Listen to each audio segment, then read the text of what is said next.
नमस्कार दोस्तों, क्या हाल है। मैं हूँ शीतल बरियार और ड्रामा एक्सपो में आपका स्वागत है।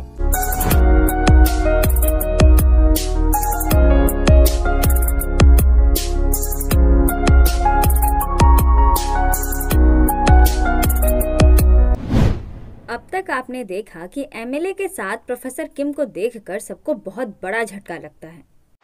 अब आगे जिस पल सारे पजल्स के पीसेस अपनी अपनी जगह पर आ जाते हैं, सारा शक कम हो जाता है और संतोषजनक सच बाहर आ जाता है। वो उस कानून के फैसले की शुरुआत होती है जिसके एक हाथ में तराजू और दूसरे हाथ में तलवार है। पर क्या कानून सच में न्यायपरायण है? Well, let's find out. ये अंधा कानून है। एमएलए बताता है कि डेटिंग अब्यूज के लिए जो बिल वो प्रपोज करने वाला है उसमें प्रोफेसर किम भी उसका साथ देगी और दोनों मिलकर अपना बेस्ट देंगे ताकि जल्द से जल्द बिल पास हो जाए। एमएलए को युंग-सू की सभी बातों में प्रोफेसर किम भी हामी भरती है। साथ ही येसियोल से अपने बेटे के किए की माफी मांगते हुए को युंग-सू येसियोल को भी बिल के प्रपोजल में हाथ बटाने को इन्वाइट करता है, ये बोलते हुए कि येसियोल ने वो सब एक्सपीरियंस किया है, इसलिए उसके सजेशन से बिल ज्यादा अच्छे तरीके से बन पाएगा और लोगों के लिए ज्यादा कन्वीनियंट लॉ बन पाएंगे। उसका ये नाटक देखकर सबको बहुत ज्यादा गुस्सा आने लगता है, पर ज्यादा गुस्सा सबको प्रोफेसर किम पर आ रहा होता है क्योंकि सबको एक बार फिर से बिट्रेयल फील हो रहा है। यांगरेज ने तो प्रोसिक्यूटर जिनको सपोर्ट करके इनको धोखा दिया ही, और अब प्रोफेसर किम भी बेचारों के पीठ में छुरा घोंप रही है। ये भगवान क्या जुल्म है। तभी प्रोफेसर किम वहाँ आती है और येसियोल से कहती है कि उसे एमएलए को युंग-सू का प्रपोजल एक्सेप्ट कर लेना चाहिए। प्रोफेसर आप क्या बोल रही हैं? पर प्रोफेसर किम उन पर ध्यान ना देते हुए येसियोल से बोलती है, अच्छे से सोच लो, इसमें तुम्हें मेरे साथ काम करने का मौका मिलेगा। फिर स्क्रीन पर देखकर बोलती है, ये क्या, मेरा चेहरा इतना बड़ा क्यों लग रहा है?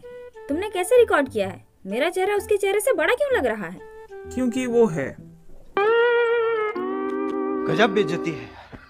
फिर बात करने के लिए यांगरेज उन्हें अपने साथ ले जाते हैं। अब सबकी नजर येबम पर।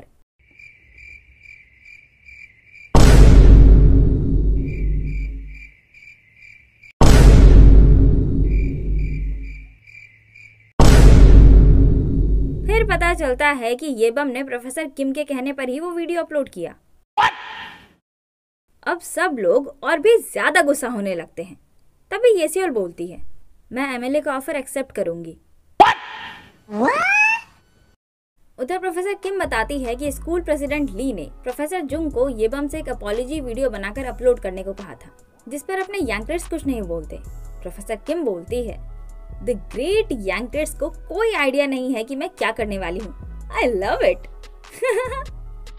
तभी यांगरेज उन्हें एक डॉक्यूमेंट देते हैं एंड गेस व्हाट, ये डेटिंग अब्यूज का प्रपोजल बिल है। मतलब इन्होंने पहले ही गेस कर लिया था कि ऐसा कुछ होने वाला है। अब शॉक होने की बारी प्रोफेसर किम की है। वो हैरानी से पूछती है, तुमने ये कब किया? प्रोफेसर यांग बोलते हैं, सनग्लासेस भी इस बारे में सोच रही है। इनके कहने का मतलब है येसियोल। जी हाँ, इनके लिए अपनी सोले खोपा वाली है और येसियोल सनग्लासेस। एक्चुअली केस खत्म होने के बाद येसियोल प्रोफेसर यांग को उनका स्पेशल डिफेंस अटॉर्नी बनने के लिए थैंक्स करने आई थी। उसी वक्त उन्होंने येसियोल को वो प्रपोजल बिल दिया, ये बोलकर कि अगर तुम सच में थैंकफुल हो तो इसे पढ़ो और इस बारे में सोचना।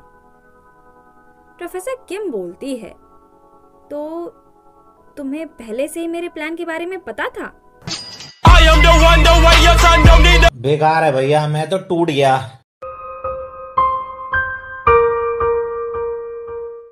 फिर पता चलता है कि प्रोफेसर किम को युंग-सू से मिलने गई थी, जहां उसने बताया था कि वो अपने बेटे की गलती स्वीकार करके पब्लिक अपॉलॉजी देगा और उसकी भरपाई के लिए डेटिंग अब्यूज पर एक बिल प्रपोज करेगा, क्योंकि हमारे धुरंधर के मचाए वीडियो को हराम से इसकी इमेज जो खराब हो गई है, और क्योंकि को युंग-सू एक प्रेसिडेंशियल कैंडिडेट है तो पूरे चांसेस है कि बिल पास हो जाए, जिससे पब्लिक की नजरों में इसकी इज्जत फिर से बढ़ जाएगी।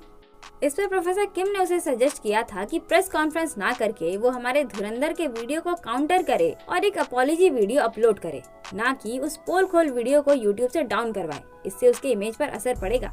एंड दैट्स हाउ येबम के द्वारा वो अपॉलॉजी वीडियो अपलोड किया गया। उधर वकील पाक की दू स्योंग यानी कि जिसने ली मैन हो की जान ली और प्रोफेसर यांग पर हमला किया था, उससे मिलने जाते हैं और बोलते हैं कि अपने वकील के तौर पर वो उन्हें हायर कर ले, ये गारंटी देते हुए कि वो की दू स्योंग के केस को सेल्फ डिफेंस डिक्लेयर करवाएंगे जैसा कि वो चाहता है।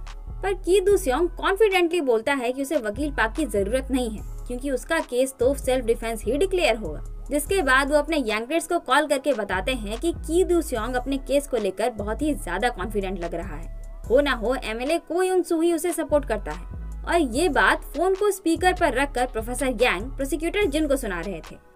वकील पाक को की दू स्योंग के पास भेजना एक प्लान था ताकि उसके सपोर्टर का पता लगाया जा सके और प्रोसिक्यूटर जिन के आंखों की पट्टी भी खोली जा सके। फिर वो प्रोसिक्यूटर जिन को शिनवू स्यूप के श्राद्ध वाली गेस्ट बुक दिखाते हैं जिसमें प्रोफेसर सीओ और एमएलए को युंग सू के साइन एक ही डेट पर होते हैं, जिससे ये साबित होता है कि दोनों एक ही दिन श्राद्ध अटेंड करने गए थे। अब आप ये सोच रहे होंगे कि प्रोफेसर यांग के पास ये गेस्ट बुक कैसे आया, वो तो खो गया था, राइट? मैं बताती हूँ। एक्चुअली ये काम अपने एरोगेंट बाबा ने किया है, वो भी स्वीटू सोंगजे की मदद से। आपको याद है ये सोंगजे से मदद मांगने गया था। योंग, क्या मैं आपसे एक मदद मांग सकता हूँ? सोंगजे बोलता है, इसीलिए ही तो तुम यहाँ आए हो ना। हांजुन कुछ नहीं बोलता। सोंगजे प्यार से बोलता है, बताओ क्या मदद चाहिए? कुछ भी चलेगा, पर हैकिंग करने मत बोलना। तो बात ये है कि वो गेस्ट बुक शिनवू स्यूप की बेटी के पास थी और उसका हस्बैंड यानी कि शिनवू स्यूप का दामाद या सन इन लॉ जो बोल लो, वो सोंगजे का क्लासमेट था जब वो मेडिकल स्कूल में पढ़ता था। इसलिए हांजुन मदद लेने के लिए सोंगजे के पास गया था ताकि अपने दोस्त से बात करके सोंगजे वो गेस्ट बुक हांजुन को दिलवा सके।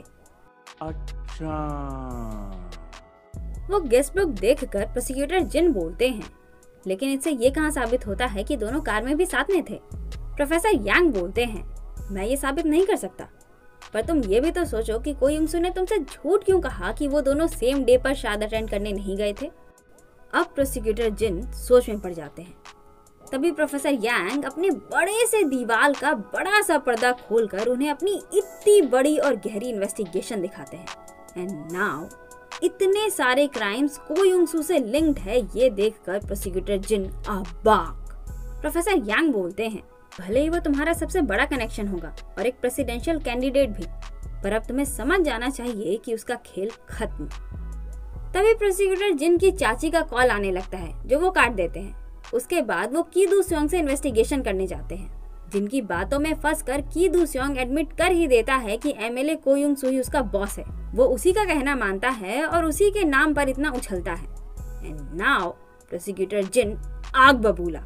वो अपनी चाची को फोन घुमाते हैं और पता चलता है कि ये चाची नामक व्यक्ति एमएलए को युंग सू ही है, जिसका नंबर प्रोसिक्यूटर जिन ने चाची के नाम से सेव कर रखा है। बताओ इतना रात को वो अपनी चाची एमएलए को युंग सू से मिलते हैं और कार में प्रोफेसर सीओ के साथ होने वाली बातों को लेकर उन्हें इन्वेस्टिगेट करते हैं। पर एज एक्सपेक्टेड एमएलए को युंग सू डिनाई कर रहा होता है। प्रोसिक्यूटर जिन बोलते हैं, जिस रस्सी के सहारे मैं लटका हुआ हूँ वो सड़ी हुई तो नहीं होनी चाहिए, है ना? इस पर को युंग सू जोर जोर से हंसने लगता है और बोलता है, बिल्कुल वो रस्सी सड़ी हुई नहीं है, तुम चिंता क्यों कर रहे हो? कानून और मीडिया दोनों मेरे जेब में है। प्रोसिक्यूटर जिन के चेहरे से तो नहीं लगता कि वो एमएलए को युंग सू की बातों से कुछ कन्विंस हुए हैं, पर फिर भी वो ज्यादा कुछ बोले बिना वहाँ से चले जाते हैं और को युंग सू प्रोसिक्यूटर जिन को उनके खिलाफ भड़काने के लिए अपने यांगरेट्स को गालियां देने लगता है। फिर वो अपने असिस्टेंट से बोलता है, वो कांगदान या एरिकाशन जो भी उसका नाम है, तुम्हें उसका नंबर मिला? असिस्टेंट हमें जवाब देता है और उसे कांगदान का नंबर देता है। अगले दिन अपने यांगरेट्स पूरे स्टडी ग्रुप को लेकर जेचियोल के रेस्टोरेंट पहुंचते हैं। कौन जेचियोल? अरे वही जिसे ली मैन हो ने अधमरा करके मारा था।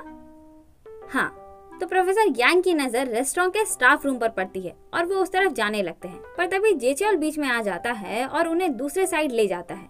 वैसे मैं आपको बता दूं कि ये वही रेस्टोरेंट है जहां उस दिन प्रोफेसर यांग प्रोफेसर सीओ के खून का सबूत लेने आए थे। एनीवेज, तभी सोले को कांगदान का कॉल आता है, पर वो ना ही उस कॉल को रिसीव करती है और ना ही काटती है, बस फोन को साइड में रखकर अपने दोस्तों से बातें करने लगती है। जहां पता चलता है कि एक सप्ताह बाद justice mock trial competition start होने वाला है और हमारे सारे धुरंधर उसमें पार्टिसिपेट कर रहे हैं। सोले, हांजुन और सोल भी एक टीम में है और जीहू, बोगी, येसेओल और येबम एक टीम में।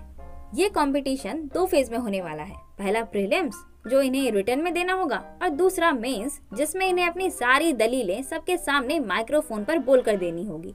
और इसलिए हमारे हेड बैंड बॉय बोगी का दिमाग खराब हो रहा है, क्योंकि रिटर्न में तो कोई वांदे नहीं है पर बोलने में इसकी फटती है। अब बताओ, ये लॉ की पढ़ाई कर रहा है, आगे चलकर प्रोसिक्यूटर या जज बनने वाला है और बोलने में इसकी फटती है। ऐसे कैसे चलेगा दीदी? येसेओल बोलती है, ये तो तुम्हारे लिए अच्छा ही है, इस कंपटीशन की मदद से तुम्हारे बोलने का डर चला जाएगा। ये भी ठीक है। प्रीलिम्स फेज के कंपटीशन के लिए सभी के पास उनके केसेस आ गए हैं और सोले की टीम को जो टॉपिक मिला है वो है डिफेमेशन, जो देखकर सोले खुश, cause why not? एक यही तो टॉपिक है जिसमें मैं पारंगत हूँ।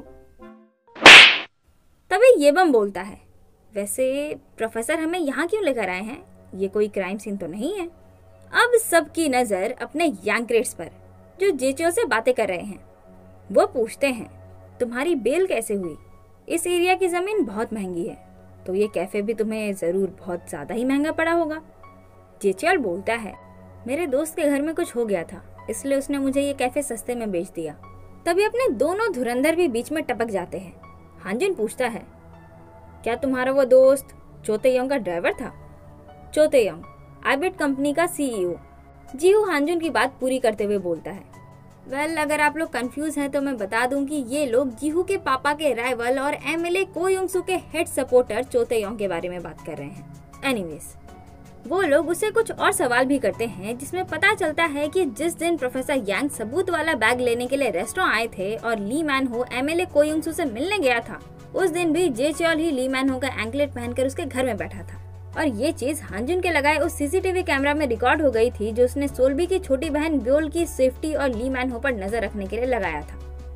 एज यू कैन सी, इसमें साफ साफ दिख रहा है कि उस दिन जेचोल ली मैन हो के घर गया था और उसके कुछ देर बाद ही ली मैन हो वहाँ से निकल गया था। इसलिए प्रोफेसर यांग पूछते हैं कि उस दिन ली मैन हो कहाँ गया था, पर जेचोल किसी के कोई भी सवाल का जवाब देने से इनकार कर देता है, ये बोलते हुए कि वो ऑलरेडी पुलिस को अपना बयान दे चुका है, तो अब उसे किसी को कुछ भी नहीं बोलना, और जाने लगता है। तभी प्रोफेसर यांग उसे रोकते हैं, मैं शुक्रगुजार हूँ, तुम्हारे दिए सबूत की वजह से मैं बेगुनाह साबित हो पाया। इस पर वो भड़कने लगता है, ये बोलते हुए कि अगर आप शुक्रगुजार हो तो इस तरह से ड्यूटी के टाइम पर आकर मुझे डिस्टर्ब क्यों कर रहे हो? तो प्रोफेसर यांग बोलते हैं, ड्यूटी? पर यूजुअली तो रेस्टोरेंट का काम बिजनेस की गिनती में आता है ना? अब जेचोल की बोलती बंद। तभी हांजुन बोलता है, मेरा भी एक सवाल है। 15 दिसंबर लगभग 11 बजे के आसपास, जब कीदू सेओंग से आपकी मुलाकात नहीं हो पाई थी, आप फोन पर किससे बात कर रहे थे?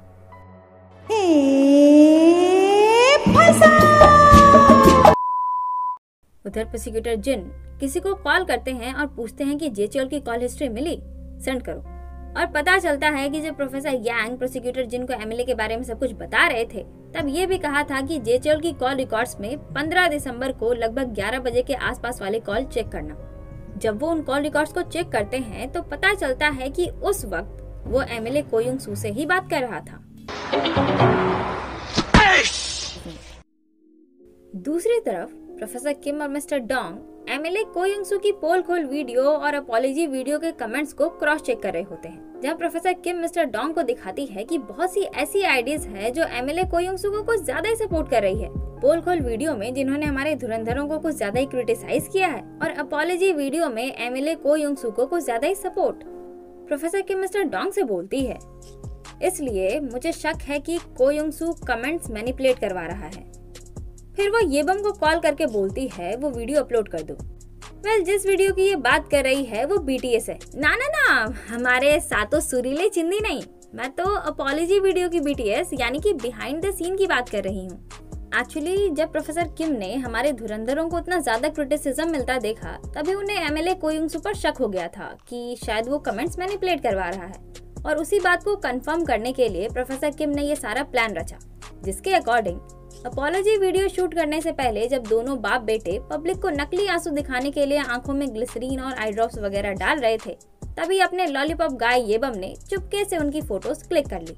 जिसके बाद उन फोटोज को सबूत के तौर पर यूज करके वकील पार्क ने दोनों बाप बेटे के खिलाफ एक वीडियो बनाया, वो भी ये मेक श्योर करके कि इन सब के बीच प्रोफेसर किम का नाम उन दोनों कमीनों के साथ ना जुड़े। और वो कैसे, आइए देखते हैं।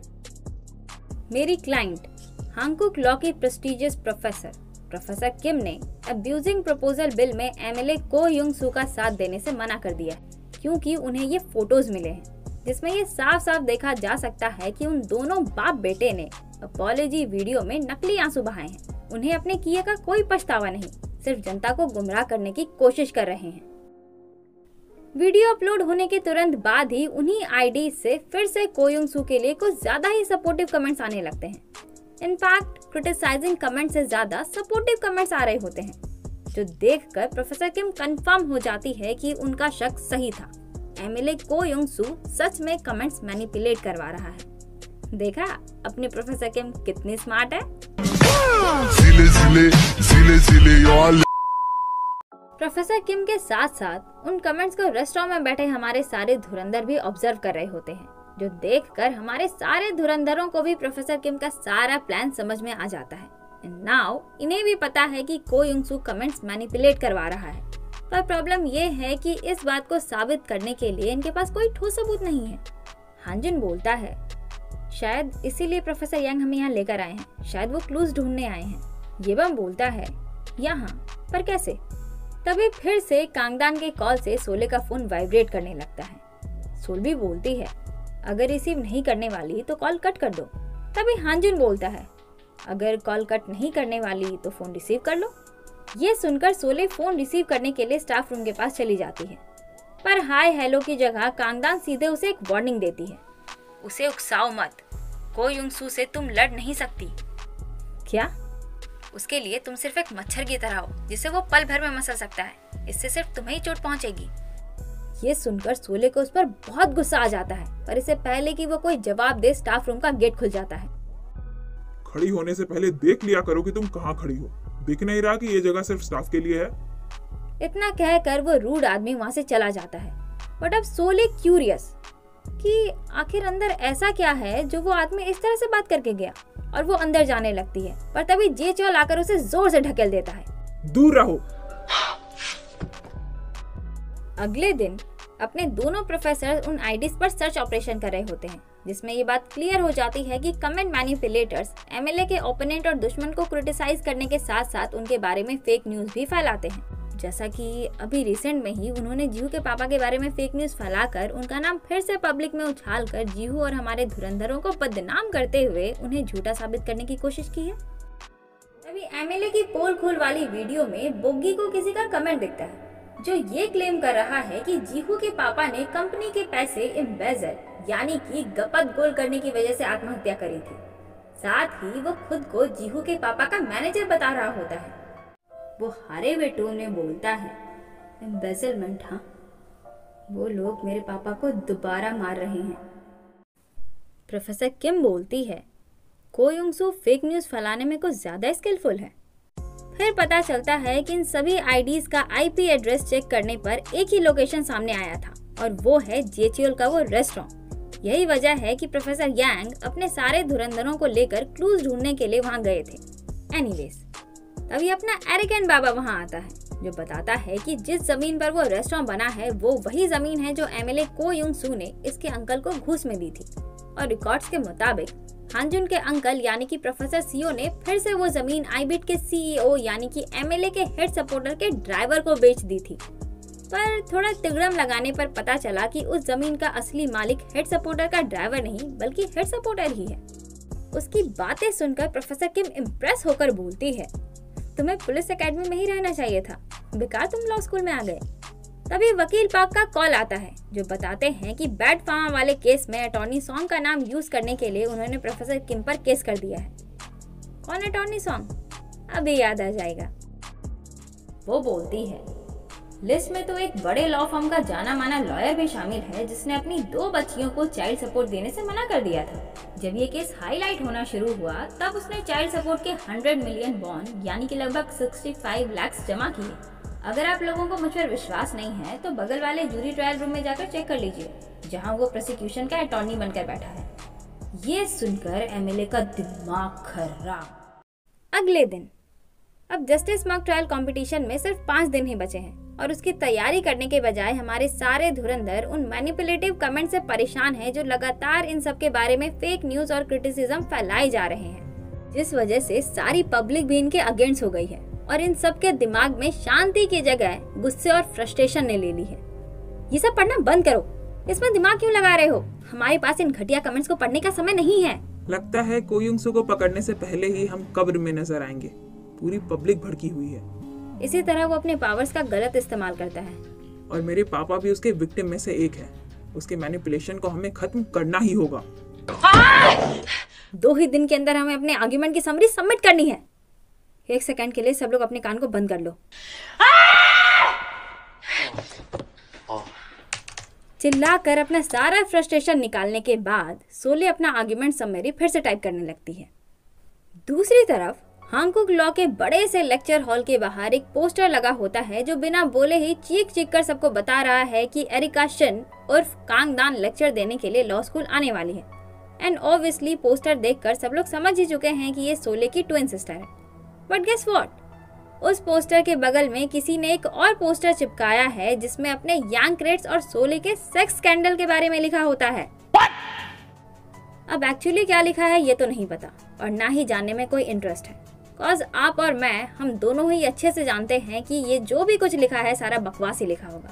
और रही बात कि ये स्कैंडल वाली बात किसने लिखी या लिखवाई है तो ये आपको आगे पता चल ही जाएगा। तो अब हम आगे बढ़ते हैं।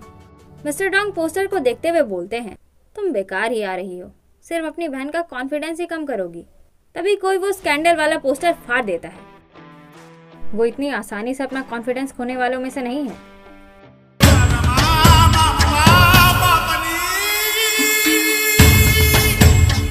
इसके बाद मिस्टर डोंग उसे हमारे धुरंधरों के पास ले जाते हैं जिनसे वो सोले के बारे में पूछने लगती है। पर ये लोग अपने होश में होंगे तब ना कांगदान को कोई जवाब देंगे। उसे देखकर तो सबकी आंखें और मुंह फटी की फटी रह गई है। उसे जवाब क्या देंगे? आप एरिका शिन हो ना? कहाँ है मेरी बहन?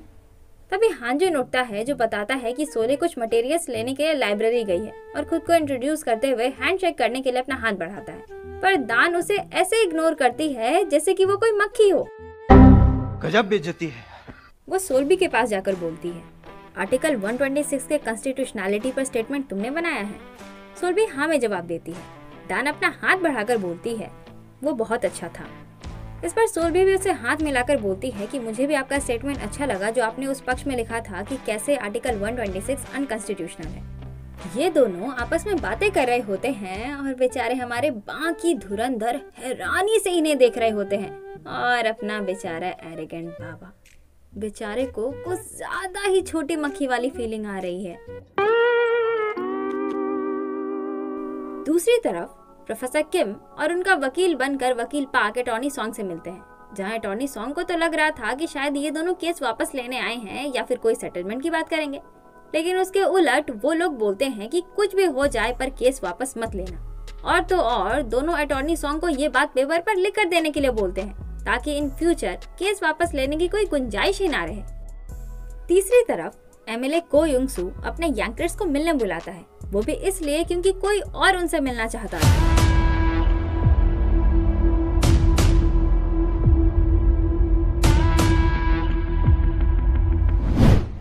अटॉर्नी सॉन्ग के जाने के बाद अपने दोनों धुरंधर प्रोफेसर किम से मिलने पहुंचते हैं। And let me tell you, जिस रेस्टोरेंट में ये लोग अभी हैं वो जेचेओल का ही है। ये लोग उससे बोलते हैं कि इनका एक इम्पोर्टेंट पेन ड्राइव खो गया है और पूरे रेस्टोरेंट में खोजबीन करते हुए सीसीटीवी फुटेज दिखाने की भी मांग करते हैं। इधर कांगदान अपनी बात शुरू करने से पहले सबके फोन ऑफ करवाती है, लेकिन तभी एमएलए के डेस्क से फोन की घंटी की आवाज आने लगती है। लगता है आपके पास एक और फोन है, कोई कॉल कर रहा है। वेल वो फोन कॉल जेचेओल नहीं किया होता है जो को युंग सू रिसीव नहीं करता। अब जेचेओल का दिमाग खराब, क्योंकि ये सब लोग पेन ड्राइव ढूंढने के चक्कर में पूरे रेस्टोरेंट को उथल पुथल कर रहे हैं और सीसीटीवी फुटेज के लिए प्रोफेसर किम उसके माथे पर सवार हो चुकी है। तुम्हें समझ नहीं आ रहा? दिखाओ मुझे। वेल ये सब इन लोगों की एक चाल है ताकि जेचेओल प्रोफेसर किम की बातों से डिस्ट्रैक्ट हो जाए और मौके का फायदा उठाकर ये लोग अंदर की बात पता लगा सके। तो बस मौका मिलते ही हांजुन और वकील पाक उस सीक्रेट रूम के अंदर घुस जाते हैं, जहां खोजबीन करते हुए उन्हें एक एक और दरवाजा मिलता है जो खोलने के बाद अंदर का नजारा देखकर वो लोग दंग रह जाते हैं, क्योंकि वो रूम अलग अलग इलेक्ट्रॉनिक कम्युनिकेटिंग डिवाइस से भरा होता है, जहां मैनिपुलेटर का बड़ा सा क्राउड मल्टीपल अकाउंट से लगातार कमेंट्स एंड पोस्ट वगैरह किए जा रहे हैं। इधर दान प्रोफेसर से बोलती है, मेरी बहन को इन सब में घसीटना बंद कीजिए, उसे शांति से अपनी पढ़ाई पूरी करके लॉ स्कूल से ग्रेजुएट होने दीजिए। मैं नहीं चाहती कि वो इन सब में इन्वॉल्व हो और एमएलए को युंग सू की नजर में खटके। प्लीज सोले से कहिए कि वो उस वीडियो को डिलीट कर दे, वरना मैं एक वीडियो अपलोड करूंगी और ये कहूंगी कि एमएलए पर लगाए गए इल्जाम गलत है, कि वो लेटर भी फेक था। प्रोफेसर यांग पूछते हैं, तुम ये सब क्यों कर रही हो? दान बोलती है, वो मेरी वजह से बाल सुधार केंद्र गई थी, जिस वजह से अब वो आपके साथ एक स्कैंडल में भी फंस गई है। अपनी वजह से मैं उसे बार बार चोट पहुंचते नहीं देख सकती। प्रोफेसर यांग गुस्से में वहां से चले जाते हैं। फिर वो को युंग सू से बोलती है, मैंने आपका काम कर दिया, अब सोले के बाल सुधार केंद्र वाले सारे फोटोज डिलीट करवाइए और उसके खिलाफ सारे नेगेटिव कमेंट्स भी, जैसा कि आपने वादा किया था। और हाँ, वो सेक्स स्कैंडल भी, जो जैसा था सब कुछ वापस वैसा ही कर दीजिए। फिर क्या था, को युंग सू का ऑर्डर मिलता है और जो सारे मैनिपुलेटर क्राउड को सोले के खिलाफ वाले सारे पोस्ट और कमेंट्स डिलीट करने को बोलता है, जिसके बाद सभी लोग धड़ाधड़ सोले से रिलेटेड सारे नेगेटिव कमेंट्स और पोस्ट डिलीट कर देते हैं। जब दान अश्योर हो जाती है कि सारी नेगेटिव चीजें डिलीट हो चुकी है, तो वो खड़ी हो जाती है और कहती है, कमाल है। जिस पर को युंग सू ठहाका मारकर हंसने लगता है। बट प्लॉट ट्विस्ट, उसी वक्त प्रोफेसर यांग पुलिस को लेकर अंदर आ जाते हैं और एमएलए का सारा सामान जब्त करने लगते हैं। और उधर मैनिपुलेटिव क्राउड के अड्डे पर भी पुलिस धावा बोल देती है, जो ऑब्वियसली अपने धुरंधर नहीं बुलाया है। पुलिस मैनिपुलेटिव क्राउड को अरेस्ट कर लेती है और डिटेक्टिव ओ जेचोल के रीसेंट कॉल को डायल करते हैं, जिस पर ऑब्वियसली को युंग सू का फोन बजता है, जो डिटेक्टिव जुंग उठा लेते हैं। को युंग सू उनसे फोन छीनकर दान पर चिल्लाता है, खांग दान तुम, मैं इसका बदला जरूर लूंगा। तब एक और प्लॉट ट्विस्ट, अरे हाँ, बताना तो भूल ही गया, मिस कांग दान का अपेंडिक्स बस्ट कर गया है, इसलिए वो यहाँ नहीं आ पाई। क्या?